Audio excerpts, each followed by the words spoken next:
Sir మీరు పొలిటికల్గా కూడా ఇంత అందరినీ చూస్తూ వచ్చారు, మీరు పొలిటికల్ స్పీచ్లు రాస్తారని వినికిడి. అవును, మాధవరెడ్డి గారికి రాసేవాడిని. ఆ తర్వాత మా దేవినేని నెహ్రూ గారికి రాసేవాడిని, విజయవాడ, మా ఊరు విజయవాడ. ఆయనకి రాసి ఇచ్చేవాడిని. ఎలా సార్, ఎలా రాస్తారు ఉదాహరణకి? ఉదాహరణకంటే అవి కూడా టేప్ చేసి పంపించడమే, రొటీన్గా లేకుండా జనం నవ్వుకునేలాగా, నవ్వుకోలేలాగా, మళ్ళీ విషయం అర్థమయ్యేలాగా. వాళ్ళైతే మామూలుగా మాట్లాడతాడు, చంద్రబాబు ఉన్నాడు, ఇంత మోసం, అంత ఇది, ఎన్టీఆర్ని వెన్నుపోటు, అది ఇది. చంద్రబాబుది తప్పు కాదు మనం రాస్తే, దేవినేని నెహ్రూ చంద్రబాబు తప్పే కాదు, ఎక్కడో ఉన్నాడిని తీసుకొచ్చి తన ముందు నించోబెట్టుకొని తనకి ఒక అల్లుడు అనే పోస్ట్ ఇచ్చి మళ్ళీ వెనక నించోనా, వెనక నువ్వు ఇక ముందు ఉండకూడదు అంటే వాడు వెనకున్నప్పుడు వాడికి ఏం దొరికింది, వీపు దొరికింది, అందుకే పొడిచాడు ఓ అంటారు జనం.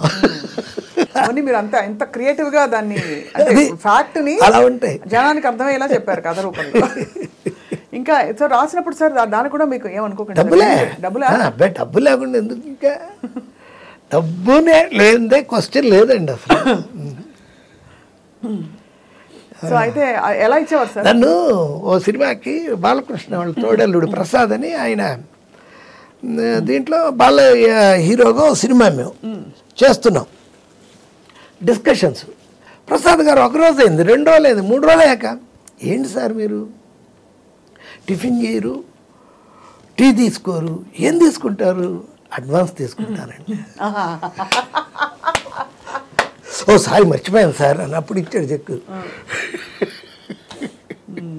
సూపర్, అసలు మీరు కేక సార్, అంటే చాలా క్లారిటీతో. కానీ ఇప్పుడు వీళ్ళందరూ రాసినప్పుడు సార్ ఎలా అంటే మీరే అడిగేవారా, నాకు ఒక్కొక్క స్పీచ్కి ఇంత ఇవ్వండి అని? వాళ్ళకి తెలుసు, మనమే వాళ్ళు కాదుగా. ఇప్పుడు దేవినేని నెహ్రూ ఉన్నాడు, నెహ్రూ డైరెక్ట్గా మధు నీకు ఎంత కావాలమ్మా అని అడగడు, పక్కన ఉంటారు.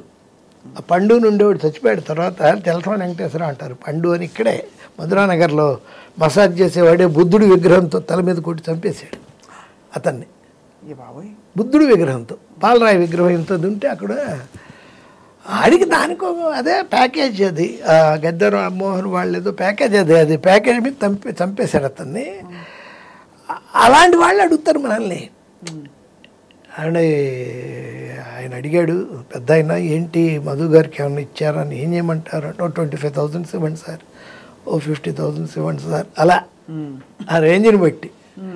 మరి నెహ్రూ 2004లోను 2009లోను 25, 50 మనం పెట్టే టైం ఎంత, 5 నిమిషాలు 10 నిమిషాలు, అదే మీకు అసలు అంతే. అది ఆన్ చేస్తే ఆ క్యాసెట్ పంపించేయడం,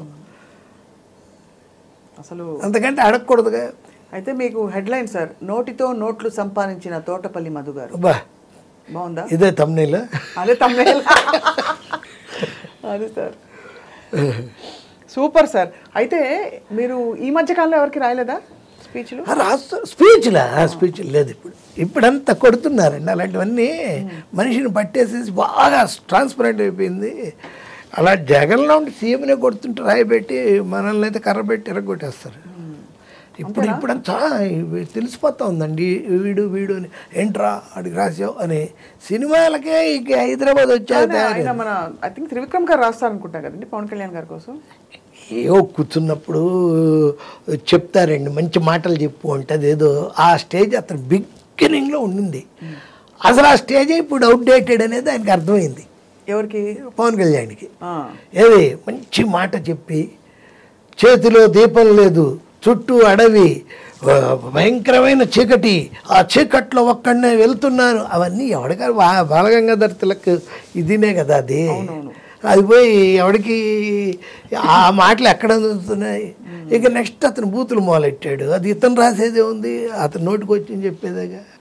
ఏముంది అతనిది ఏకైక ఎజెండా జగన్ని తిట్టడం, ఎందుకో తెలీదు, అంతకంటే ఏముంది దానికి. మేము రాసేది ఉంది ఆ తిట్లు.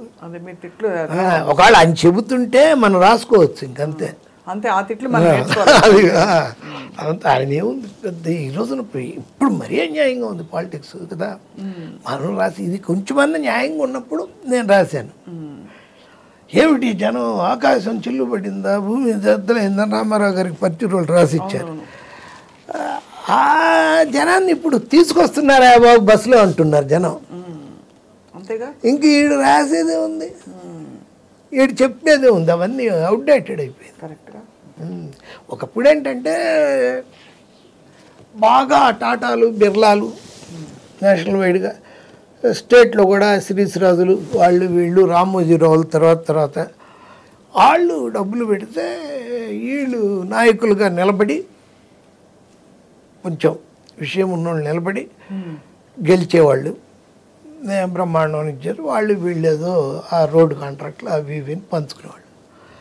ఆ తర్వాత ఏమైంది, అసలు వీడు నిలబడడానికి నేను డబ్బు ఇచ్చి వీడు గెలిచి నాకు ఇచ్చేదేంటి, నేనే నిలబడతాను. సుజనా చౌదరి, సీఎం రమేష్లు లాంటి వాళ్ళు బాగా డబ్బున్నోళ్ళు వాళ్ళే నిలబడడం మొదలుపెట్టారు.